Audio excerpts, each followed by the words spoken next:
In this episode today, I will be talking about how we can use a custom app icon for our React.js projects. If you have created your React.js project using the create react app command, then it has already generated the default app icons for you. Now, if you want to change that and if you want to use your custom app icon, then this is the right video for you. For the purpose of making this video, I have already created one logo into my Notes app, and then I have exported that and I have taken it into Canva, and from Canva I have created a very basic design.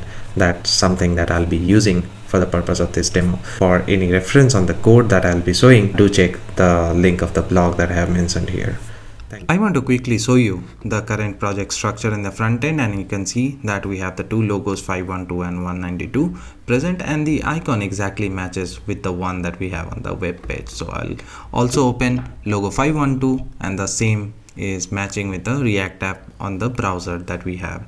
Now we'll go and see our project that we have started building on Canva to replace this particular logo. So I have just opened my Canva dashboard. So this is the logo that I'm going to be replacing this React icon with. To start working with it, first we are going to be downloading it, and we'll press the download button, and this will download the logo in a PNG format because that's what we need here. I'll click on the download button and it will prepare my design, and then it will be downloaded. So you can see that the logo has been downloaded. I need to close the pop-up, and now we can actually go to the step number 2, and we will be opening this real fav icon generator in a new tab, and then we are going to be uploading the PNG file that we just downloaded from Canva, and I will select the image of our logo.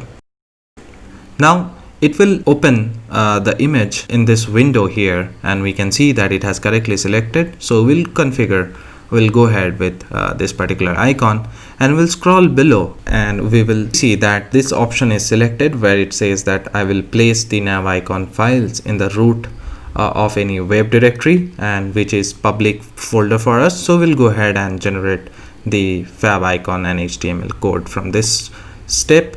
And here, once the fab icon is prepared, we will see that the download your package button comes up.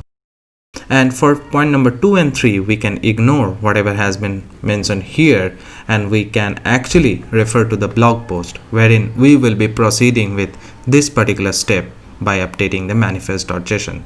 So now we are going to be downloading the fab icon package. I will also show you the content of what are the files that has been downloaded. You can see that we have already generated 4 important files which are related to app icon, Apple Touch icon, and the Safari icon. The next thing would be for us to delete the 2 logos that has been mentioned. So first I am going to be copying the command to delete the logos, and now I'll be pasting the command, but first I'll have to navigate to the public directory. So I am now inside the public directory, and mistakenly public has been added because I am already inside the public directory. So without public, the delete command has run successfully. Once the 2 images are deleted, the next step for us would basically be to copy the manifest.json content from the blog. So first I'll navigate inside the blog, and I will copy the content of the manifest.json file.